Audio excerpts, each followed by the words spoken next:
hata wewe mwenyewe unaweza ukaona tu ujinga unaoendelea kwa kwenye makanisa ya Kikatholiki na makanisa mengine. Upumbavu unaweza ukaona wewe mwenyewe unaoendelea kwamba sijui huu ndio mwili wangu, sijui ndio damu, sijui wanakunywa sijui divai na mikate kwamba mwili wa Yesu pamoja na damu ya Yesu.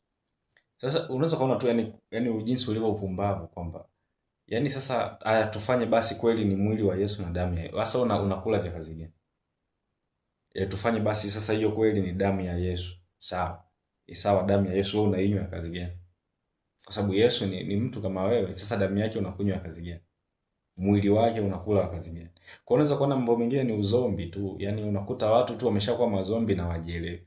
Kwa sababu tena uwezo ukainywa kwa furaha au kuiona kama kitu cha thamani. Kwa sababu eti andiko linasema huu, sasa kama andiko limekwambia huu ni mwili wa Yesu na hii ni damu, yani kwa nini unakunywa? Kwa nini utumie sasa? Unawezaje kunywa damu ya mwanadamu mwenzako? Au unawezaje kula mwili wa mwanadamu mwenzako? Ndio maana unaweza ukaona kinachoendelea pale ni uchawi tu wa kawaida ambao unafanyika hata huko Gambosh. Watu wanakula miili ya watu na damu za watu. Ndicho hicho kinachofanyika kwenye makanisa hata leo.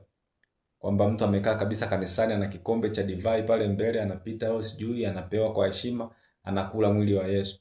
Maana yake kumbe sasa kweli ukija mwili wa Yesu na damu ya Yesu anaweza kweli akala na akanywa. Kwa sababu anaelewa labda sijui, mimi sielewi kiufupi. Sielewi, lakini simaanishi sielewi kwamba sijui maana yake ni nini. Hapana, naelewa. Labda kwa sababu ya andiko fulani au fanyeni hivi kama ishara ya kunikumbuka. Lakini unatakiwa uelewe alikuwa anawaambia kina nani na wakati gani and for what. Kwa sababu kama hujui hayo mambo unaweza kaenzi andiko lakini hujui lilikuwa lina maana gani. Of course ile ni measurement for bogus people. Only bogus can do that. Lakini mtu ambaye anauelewa lazima angeuliza kwenye ule mkutano, okay, unatuambia tufanye hivi tukukumbuke wewe, ikiwa huu ni mwili wako na ni damu yako, for what? Ikiwa ni damu yako sisi tunawezaje kunywa? You know. That was for bogus, and that's the measurement of bogus people in the world. That's why the church which are using this zile church kama sitaki kuzimention lakini nafikiri nimesha mention huko nyuma kwamba wanakula mwili wa Kristo na damu ya Kristo ni upumbavu, ni uzombi. Kwa sababu unawezaje kuula mwili wa Kristo? Unawezaje kunywa damu ya Kristo? For what? Na specifically tu nilishasema tangu mwanzo, ikiwa Yesu ni roho kama tunavyojua, anawezaje kuwa na damu ya thamani kiasi cha kwamba sisi tunywe? Roho haina damu. Tunajua sifa za roho haina damu. Kwa hiyo unaanzaje kuniambia sasa Yesu ana damu ya thamani kivipi? Na hii nimeshaizungumza mara nyingi sana. Kwa hiyo ndo ndivyo kwa nakwambia kwamba ni uzombi. Ni uzombi tu unaoendelea kwenye makanisa. Ndio maana nimesema ni bora makanisa yote yafungwe ili angalau maovu yapungue katika dunia, kwa sababu hata mchawi ambaye anakunywa damu ya mtu, anayekula nyama ya mtu, amedraw knowledge kutoka kwenye Biblia. Ikiwa kwenye Biblia kuna watu wanaokunywa damu ya mtu anajiita Kristo na mwili wa mtu anajiita Yesu. Kwa hiyo hao wachawi wanaokula hivyo vitu knowledge wamedraw huko, wamefundishwa huko makanisani. That's why mimi ninachokisema makanisa yote yafungwe, na sio mimi peke yangu naisema. Mungu aliwahi kusema hicho kitu na hata Yesu alikazia kuongea hicho kitu. Na alikuwa wa kwanza kusema bana haya majengo na yabomoa. Si kama unaelewa? Ukisoma maandiko yanakueleza wazi. Wanafunzi walimchukua Yesu wakampeleka kwenye hekalu fulani alijenga mfalme anajiita Solomon, na akamwambia bana tizama jengo ambalo lina miujiza, jengo ambalo sisi husali. Yesu alisemaje? Hakika halitasalia jiwe juu ya jiwe, jengo hili nitabomoa kisha nitajenga jingine upya ndani ya siku 3. Na wanafunzi hawakuelewa alikuwa na maana gani. Alikuwa na maana hii ambayo nakwambia leo kwamba makanisa yote yafungwe, ikiwezekana yachomwe, yaondolewe kabisa, yafutiwe usajili, and then utaona maisha yatakavyokuwa better. We gonna have the better life when the church have been closed, because church ni source of slavery, church ni source of colonialism, church ni source of civil war and war general.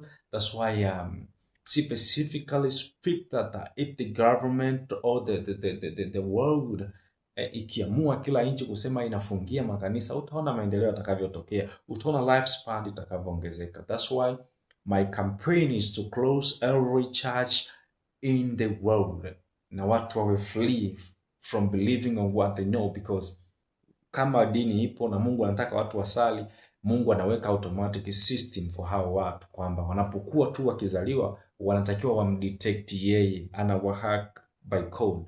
wanatakiwa wamdetect yeye naturally, kama jinsi wanavyoweza kujitambua wao ni wanaume au wao ni wanawake. Hivyo ndivyo wanavyotakiwa kutambua kwamba nani aliyewaleta, sio mpaka umpe mtu historia umhadisie hapo mwanzo alikuweko juu ya vilindi vya maji sio kafanya nini. No, I say no again, no again and again. Mtu anapaswa kujua automatic wapi anapaswa kuabudu na kwa namna gani naturally, kwa sababu ndani yake ipo kodi ya yeye kuhusu kuabudu. Anaabudu by code ambayo iko ndani yake, sio kwa kuambiwa na mtu. Kwa nini umwambie? Kwa nini umwambie? Yeye ameumbwa akiwa amekamilika na ndani yake ana information zote juu ya maisha yake, na ndio maana mtoto akishaliona ziwa ananyonya, hamna anemfundisha namna ya kunyonya, ananyonya mwenyewe, anavuta kuingiza ndani. That's all, kwa sababu ndani yake ana information ya kuhusu kunyonya, ya kuhusu feeding. Ndani information yanayo, kwa hiyo anafanya feeding yeye mwenyewe. Kwa hiyo kwenye kuabudu iko hivyo hivyo, mtu anapozaliwa anakuwa na information kuhusu ibada ndani yake yeye mwenyewe. Kwa hiyo hutakiwi kumconvert kwa kumpa teaching. That's why Sunday schools, madrasa and whatever, vyote ni shit, vyote ni mafaka, vyote ni fuck, vyote vinatakiwa vifutwe, kwa sababu uwezo kaniambia eti labda madrasa ina umuhimu kwa sababu inamjenga mtoto katika mazingira kumjua Mungu. That's motherfucker issues. Uwezo kaniambia Sunday schools na labda divinity na nini ni vipindi ambavyo vinaweza vikamjenga mtoto kilo. That's motherfucker. See again, motherfucker, na vinatakiwa vifungiwe, kwa sababu there is no way, there is no point unaweza katuonesha umuhimu wa hivyo vitu. Na wengi waliohudhuria mavipindi kama hayo wameharibika, wameathirika, wamekuwa ni watu sasa watu na mateji, wamekuwa mazombi. Ndio hao wanaokunywa damu ya Yesu, ndio hao wanaotembea wamevaa nguo ndefu wakidhani sijui ufalme umewashukia. That's why I'm telling people we must be specific and we must speak this fellowship so that the world can understand what we want in this earth. Iko hivyo. Thank you. This is Prophet Mlundi. Endelea kunifuatilia, nitakufundisha mambo mengi zaidi na wewe utanifundisha mengi zaidi unayoyajua. Finally ni kwamba kila Jumapili naruhusu conversation kati yangu na mtu, tit for tat conversation kuhusu mambo ambayo nayazungumza na mengine yote, kwa sababu originally mimi nazungumza masuala katika uwanda mpana. Kwa Jumapili mida ya jioni saa 10 huwa naruhusu watu kunipigia simu kwa kuniuliza maswali na kufanya challenge mbalimbali na mimi, and I'm sure kwamba tunajifunza mambo mengi, na najifunza vitu kutoka kwao na wao wanajifunza vitu kutoka kwangu mimi. Kwa hiyo specifically nawapenda na tuendelee kupendana kama jinsi ambavyo sheria ya mazingira inavyosema. Asante.